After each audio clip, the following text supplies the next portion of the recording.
Hello, everyone, and welcome to the Bowling University studio from the International Bowling Campus here in Arlington, Texas. I'm Bart Burger, and I'll be your host for this edition of the Bowling University Profit Break. Thanks for joining us.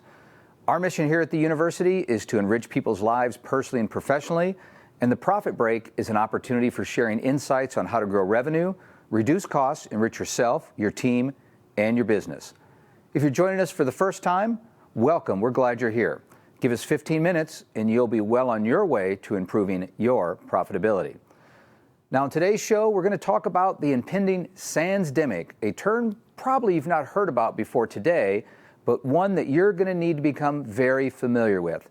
Understanding what the Sandsdemic is and how it impacts you and your business is critical. So let's jump right in as we go here.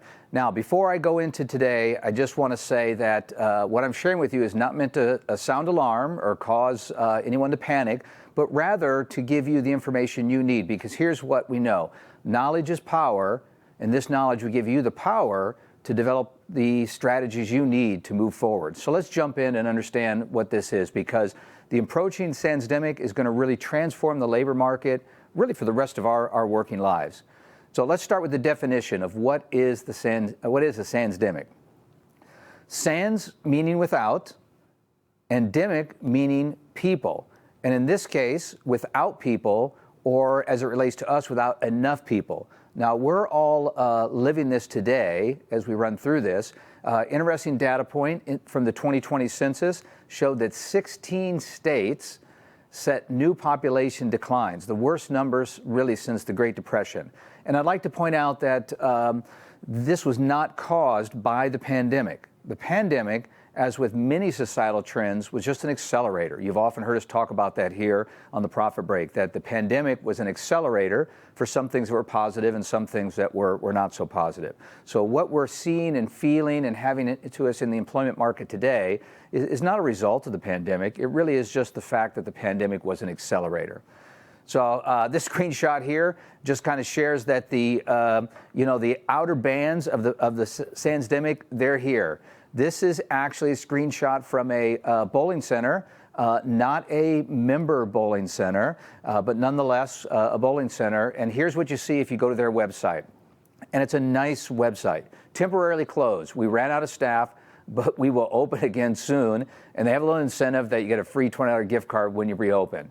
So my point for sharing all this is that there are small businesses in America today, not just bowling centers, but small business in America today that are altering their hours, not because of lack of business, but because of lack of staff. There are small businesses today, including bowling centers, this was as an example, that are being forced to make difficult decisions to close, not because of business, but because of lack of staff. And that is just unprecedented in our lifetime. So the outer bands of the Sandsdemic are here. So let's dig in. So what's causing the Sandsdemic? A couple of things, really three primary factors that the data shows. We have a record number of baby boomers that have left the job market. They have been aging and aging for years, and that has been accelerated as a record number have left the job market. Millions of prime age workers, many of which are the women, we'll talk about in a second, have left the labor market.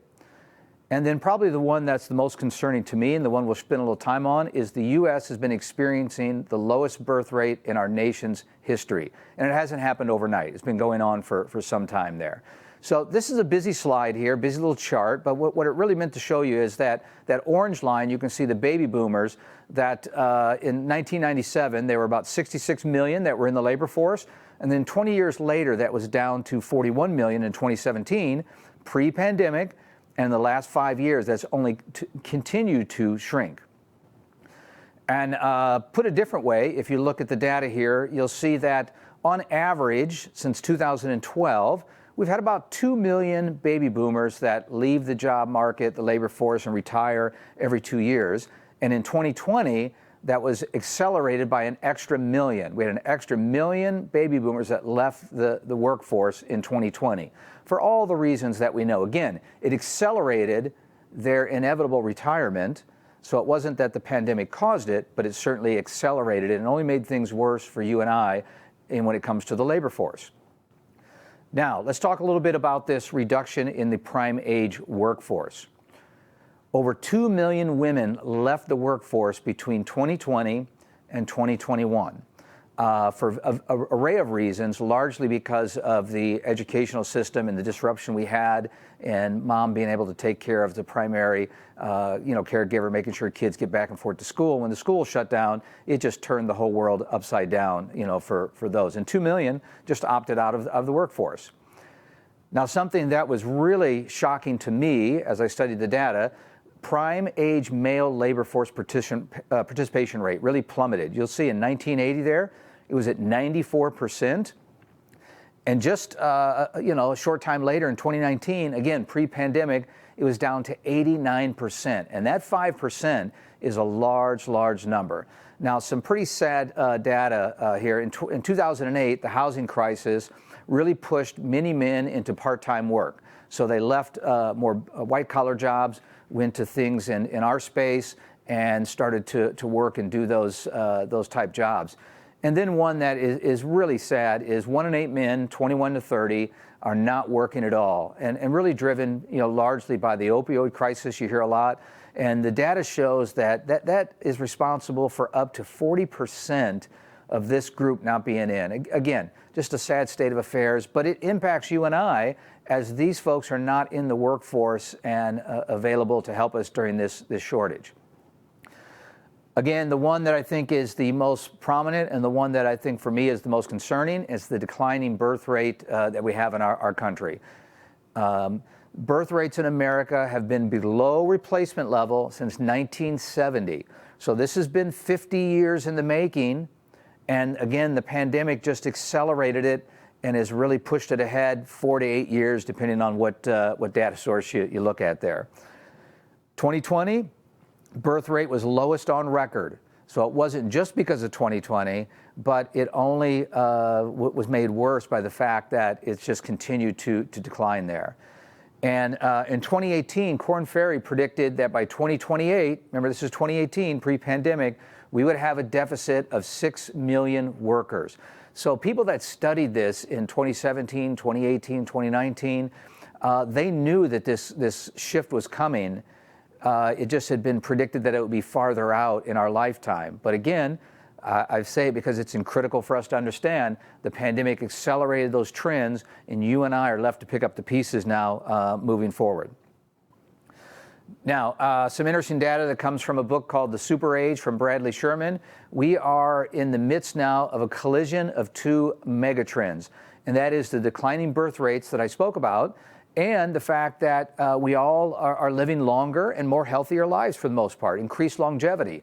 And not only are we living longer, but we're having more productive years later in life, but yet boomers are still retiring as they did by the generation before them there. And we're entering this period of what is called the super age. And we're not far from a time when we will, in America here, we will have more people over the age of 65 than under the age of 18. We are an aging society. And there are a couple of countries in our world that are already there, Italy and Japan being the most notable. And as we move into that space, it will shift the dynamics of our customers. It will shift the dynamics of the staffing. And we just have to be prepared and aware of that. And again, not that the world's coming to an end and not being Chicken Little, but the fact is, if we know this, it gives us the power to develop the game plan that we need to be able to combat this. An interesting stat that in the country of Japan, because they are already in this super age, manufacturers in Japan last year produced more diapers for adults than they did for children. And think about that for a moment. And that it goes to the fact that we have more aging society over 65 than we do under 18. Forever changes the dynamics of our society and the products we offer. You might have heard of this topic, the Great Resignation. You hear it a lot in the media. And while it's a great media talking point, it's not exactly 100% accurate. And I want to just share a little bit about it because it goes into some of the things that are happening in this Sandsdemic here. Unemployment rate for us today is under 4%. It bounces back and forth between 3.5 to 3.8, 3.9. But most economists will say that anything under 4% really is at full employment. There are more job openings today in America than unemployed workers. Even if we could convince all the unemployed workers to go back to work, it doesn't fix the problem because there are more openings than there are workers. And coupled with that, because of the things I shared with you, the job participation rate is at a historic low. So this is kind of like a perfect storm. We can't manufacture enough workers to cover all the open spots that we have there. I refer to this as the Great Reset, not the Great Resignation. And a study done by Indeed surveyed those that were not looking for work now, currently not looking for work. And these were the top 4 things they cited. Number 1, having an employed spouse. People were resetting their values and thinking about the fact that maybe they didn't need to be a 2-income family and they could do a little more with less. They have a financial cushion because of all the stimulus that was put in the economy. Care responsibility, not only child care, but adult care. We have a cohort now that is kind of that sandwich generation that is charged with caring for young children and also caring for older adults. And then there are some folks that still have this fear of COVID or fear from the pandemic, and not judging and not getting to a statement about whether it's good or bad, but just knowing that there are still some folks that have that fear and not ready to go back. And we just have to, regardless of what our personal beliefs are, we just have to be aware of that. So here's what I think. I think people can currently afford to prioritize family time and child care and adult care because of the lifestyle changes, the savings, and working partners. And I put ... for now, okay? We are a experience economy. We are a consumer economy. And as Americans, we have a history of living beyond our means and maxing out our credit cards. And if we go back to those habits, that will change, and it will change a little bit of the dynamics of what we are going through. But understand this, we are in this perfect storm. The dynamics are changing there. So now that I've given you all the data, and some might think that that's terrible data, it's just the fact that it's data. The good news is you have the knowledge that others don't know yet, and you can survive this, and you can develop that plan there. So fundamentally, really, the only real solution is to value people more. People have always been important. They've always been our number one asset that we have in our business. We get this, you get this, but now everyone is going to need to get this, and they're going to need to value people one. In a human capital economy, which is what we have now, people are going to be the key ingredient. And again, you've known that, but just know that everyone else is going to have to figure that out too, and you're going to be all competing for the same human capital. So we've got some tools for you, some things that I'd like you to think about as we kind of wrap up today. If you're going to survive the Sandsdemic, which you are, you have to act. And we have to rethink the way we attract people. We have to rethink the way that we choose people. And most importantly, we have to think differently about how we train and retain people. Now, we've provided some assets for you. There are some profit break episodes. We actually did a profit break in the archives on Attract, a profit break on Choose, and a profit break on Train and Retain. And we also have 3 online courses available for you on the on-demand section.